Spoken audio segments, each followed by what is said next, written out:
नमस्कार, सरोजिनीज किचन कलाकृतीमध्ये तुमचं सर्वांचं खूप खूप स्वागत। वरईचे डोसे जे झटपट बनतात, त्याच्यासोबत दाण्याची चटणी किंवा आपण त्याला शेंगदाणे पण म्हणतो, तर दाण्याची किंवा शेंगदाण्याची चटणी, बटाट्याची चटपटीत आणि अशी टेस्टी भाजी। तर ही रेसिपी आज मी बनवून दाखवणार आहे। तुम्हाला माझी ही रेसिपी आवडल्यास माझ्या व्हिडिओला लाईक करा, शेअर करा, कमेंट करा आणि जे माझ्या चॅनलवरती नवीन आहेत त्यांनी माझ्या चॅनलला सबस्क्राइब करायला विसरू नका। धन्यवाद। एक वाटी भगर पाण्यामध्ये भिजवून ठेवलेली आहे। वरईचे तांदूळ किंवा भगर पण म्हणतात। 1.5 तास झालेला आहे भगर भिजवून। आपल्याला 2 तास ही भगर भिजवून ठेवायची आहे। ज्या वाटीने भगर मोजलेली आहे त्याच वाटीने अर्धी वाटी साबुदाणा घेतलेला आहे आणि साबुदाणा मिक्सर मध्ये बारीक वाटून घेतलेला आहे। अजून अर्धा तास आपण ही भगर भिजत ठेवायची आहे। भगर भिजेपर्यंत आपण इथं शेंगदाण्याची चटणी करून घेणार आहे। भाजलेले शेंगदाणे घेतलेले आहेत अर्धी वाटी आणि 4 ते 5 मिरची घेतलेली आहे, हिरवी मिरची। हिरवी मिरची तुम्ही कमी जास्त करू शकता। उपवासाचं मीठ घेतले चवीनुसार, थोडीशी साखर आणि फ्रेश दही घेतलेलं आहे। शेंगदाण्याची चटणी वाटून घेऊया। पॅन गरम झालेला आहे। ह्या ज्या मिरच्या आहेत चटणीला वाटण्यासाठी घेतलेल्या, असे तुकडे करून थोडंसं भाजून घ्यायचं आहे।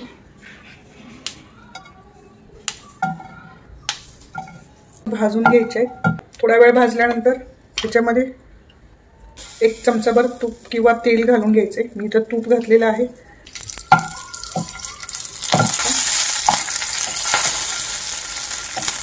ते एका बाउलमध्ये काढून घेते। मध्ये आपण ह्या मिरच्या घालून घेणार आहे, भाजून घेतलेल्या, थंड झालेल्या आहेत। 1 चमचा साखर घालायची आहे। चवीनुसार मीठ घालायचं आहे। 2 चमचे दही घालायचं आहे। सर्व घालून घेतलेलं आहे। सर्वात शेवटी शेंगदाणे घालून घ्यायचे आहेत भाजलेले। थोडंसं पाणी घालायचं आहे। छान वाटून घ्यायचं आहे चटणी वाटून झालेली आहे, तुम्ही बघू शकता। वाव, तिखट, गोड आणि आंबट अशा प्रकारची ही चटणी अतिशय स्वादिष्ट अशी लागते। उपवासाची शेंगदाण्याची चटणी तयार आहे। उपवासाची भाजी बनवण्यासाठी इथे मी गॅसवरती पॅन ठेवलेला आहे। छोटे 2 चमचे मी तेल घालून घेतलेलं आहे। 1 छोटा चमचा जिरे घालून घ्यायचा आहे।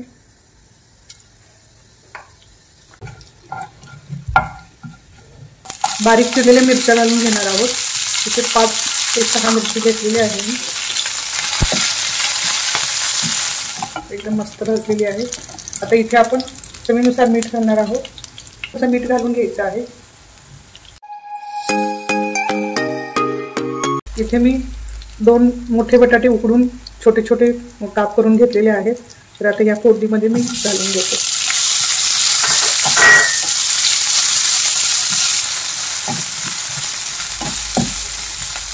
कोथिंबीर घालून घ्यायची आहे। जे कोणी कोथिंबीर खात नाहीये उपवासाला त्यांनी कोथिंबीर नाही घातली तरी सुद्धा चालेल। तुम्ही करून बघा, अशा पद्धतीने बनण्यात लागते। उपवासाची बटाट्याची भाजी ही तयार आहे। आता गॅस बंद करते आणि एका बाउलमध्ये मी काढून घेते।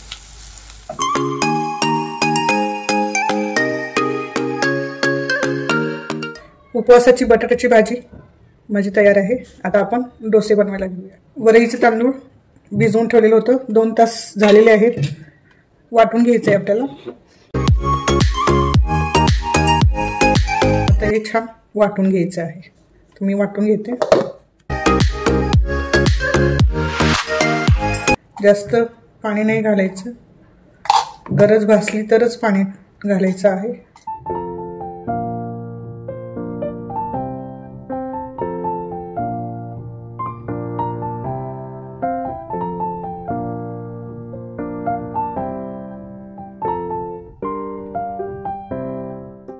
अर्धी वाटी साबुदाणा आपण वाटून घेतलेला आहे, बारीक घालून घ्यायचं याच्यामध्ये। छान मिक्स करून घ्यायचं आहे। थोडंसं पाणी लागणार आहे आपल्याला। मिक्स केलेलं आहे छान। गुठळ्या पूर्ण फोडून घ्यायच्या आहेत।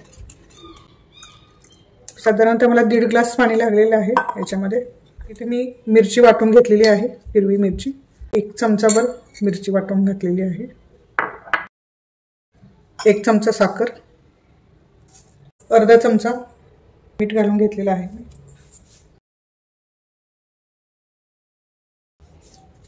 चांगलं मिक्स करून घ्यायचं आहे. आता हे अर्धा तास आपण ठेवणार आहोत मुरण्यासाठी. चांगलं 20 मिनिटं झालेली आहेत. आपण बॅटर बघूया. अशाच प्रकारची बॅटरची कन्सिस्टन्सी असायला हवी. आता आपण डोसे घालायला सुरुवात करूया. डोसे बनवण्यासाठी इथे मी पॅन घेतलेला आहे, थोडंसं तेल घालून घेतलेलं आहे आणि हे तेल आपण थोडंसं पॅनवरती अशा प्रकारे पुसून घ्यायचे चारी बाजूला. आता आपण डोसे घालून घेऊया. सुरुवातीला कढई सोडायचं आहे.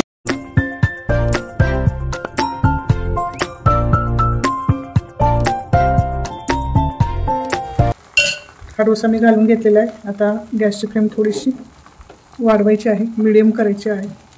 कढईने थोडंसं तेल किंवा तूप लावायचं आहे, आणि छान होतात आणि चवीला अप्रतिम लागतात.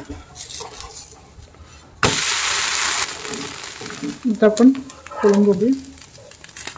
वाव, मस्त मऊ लुसलुशीत असे हे डोसे आपले अतिशय सुंदर झालेले आहेत. अप्रतिम झालेली आहे रेसिपी आपली. डोशाला जाळी सुद्धा खूप छान पडते, म्हणजे आपलं बॅटर सुद्धा परफेक्ट आहे. जास्त घट्ट नाही करायचं बॅटर, नाहीतर मग अशा प्रकारची जाळी पडत नाही.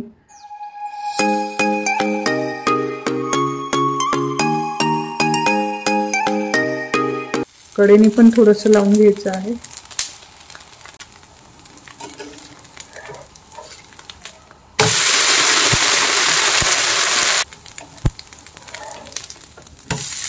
वा, मस्त.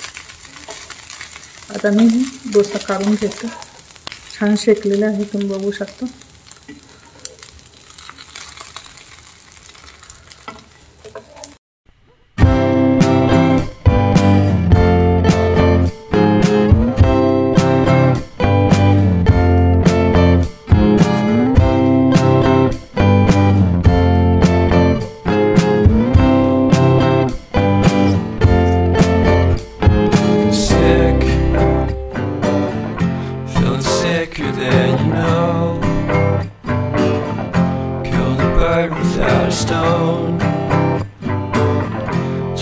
Talk to throw a bone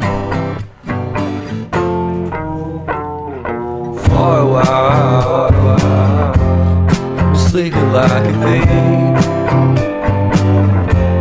The curiosity, keep the cat alive. You see, you see, you see.